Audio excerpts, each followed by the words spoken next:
It's the Brad and John Show. It is the Brad and John Show. Today's date is January 9th. It's a Friday, TGIF, and this is the C block, the Charlie block. Okay, John, two things I want to bring up right off the top. Mike McGhee, who you just heard his commercial, Edward Jones office out there in O'Fallon, who's renewed his contract. I met with Mike. Today's Friday on Wednesday. Mike brought up an interesting point. And if he were listening, he'd probably get upset with me about me making fun of redheads yesterday. Mike is redheaded and blue-eyed. And he said... Is that a rare combination? 0.01% of the world population is redheaded and blue-eyed. It's very rare combination. And I thought that was interesting because of the fact that he said that when he travels, and he's a big, tall guy, he's like 6'3", 6'4". When he travels, if he travels in the, shall we say, the Asian countries, people come up to him and talk to him about the fact that he's big and he's got red hair and he's got blue eyes. Isn't that interesting? Hey, that's why he's your fun financial advisor. Right, he is my fun and financial advisor. And by the way, how do you spell McGhee, Brad, if folks want to get in touch with him? McGhee, okay? Okay, second thing is Shelley Barr just did a commercial for the Hawthorne Inn. Snarf It Up is back, and John's going to make fun of me when I say this. But I'm not making fun of you. It is one of your profit centers. It's out of your 712 domains. It's in the top 1% of profits. Snarfitup.com, SNARF, snarfitup.com. You can go on that website right now, and you can get, at less than half price, you can get a certificate that's good at the Hawthorne Inn. You can buy a 1-pack, a 2-pack, or a 4-pack. And I will tell you, John, have you ever eaten a Hawthorne Inn? I haven't, but it's right next to what's the name of the restaurant in Labadee? The Labadee Town Hall. Well, they own both of them. Okay, the Hawthorne Inn has incredible food. And I'm not just saying that because they're a client. I mean, before they even advertised with me, I used to eat there. And, man, if you're into steaks, oh, my God, they do steaks up right. But it's a great place. And what's great about it is it's sort of high-end food, but not a high-end atmosphere, if you get what I'm saying. You know, and what's interesting is they're out there in the middle of nowhere. And if you've ever been to downtown Labadee is literally like 2 streets and like 10 businesses, and that's pretty much downtown Labadee. But it's a mix of people.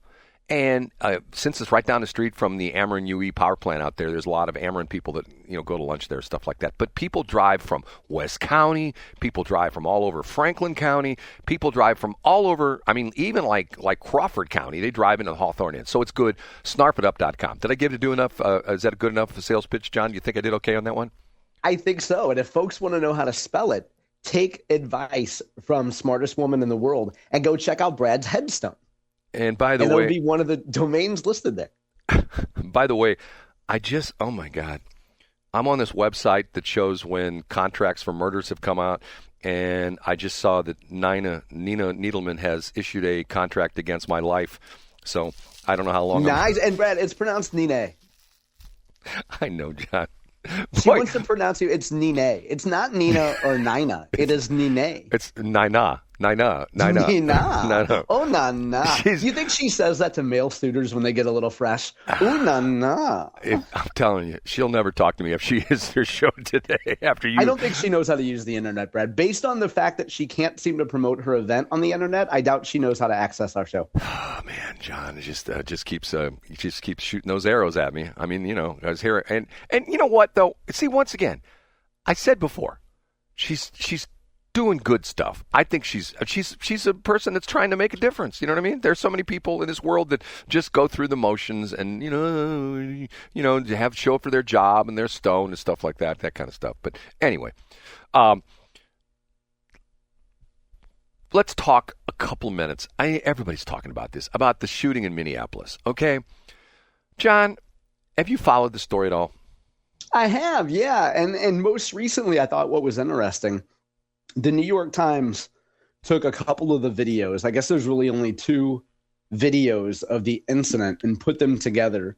And the New York Times seems to be supporting a narrative that the woman was just trying to get away. She wasn't trying to assault the ICE officer with their car. Interesting, because there's a story on the Channel 5 website this morning, about a woman who was killed in a traffic accident in North City on I-70, I believe it was Florissant, and I think her name is Precious Black, if that's the story. It was. I saw that I didn't read it, Brad, but it's the front page of STL Today if folks want to go check it out. Right, and the interesting part of that is that it started out as a traffic stop in Fairmont City, Illinois, and it turned out that the lady was doing 75, I think 75 or 73 in a 30, okay? And what a lot of people don't understand is there are grades of traffic offenses. And, for example, I'll give you a perfect example, John. You get a kick out of this. This is going back to my old no-code days, okay? I lived on Claudine, and we have where my stretch of Claudine was a lane and a half. Don't ask me why, it just was. It wasn't really 2 lanes. It was like a lane and a half. It's a crazy, weird story about where my dad bought this piece of property and built our house. So we had people that were like flying on Claudine, 25-mile-an-hour speed limit. So my next-door neighbor, the Vlantons, who were Greeks, got so upset about this, and he called and complained to the county police chief so many times that finally, one day, they brought a county police car, and they asked Mr. Vlanton, can we park in your driveway and run radar? And Mr. Vlanton said yes. So I came home, and this was like when I was still in high school, and I was working at Steak and Shake. I came home in the afternoon, and here's the county police car. And I went over and talked to the county police car, police officer. I mean, what's he doing? He goes, I'm on the special detail. I'm running radar. Okay, so I lived at the top of a hill. So as I'm talking to him, I hear a car coming up the hill, and he heard it too. I mean, I'm thinking to myself, this guy's got to be moving. So the police officer aims his radar gun down the street where the car is coming from, and the car crested the hill at 97 miles an hour in a 25. And the funny part of it is, the minute he saw the cop and the radar gun pointed him, he just locked up the brakes and just stopped like a couple houses down the street. And the county police officer says to me, sorry, I have to go take care of business. Puts on his lights. I'll be right back. I'll be right back. Drives down the street and proceeds to put him in handcuffs and put him in the back of the squad car.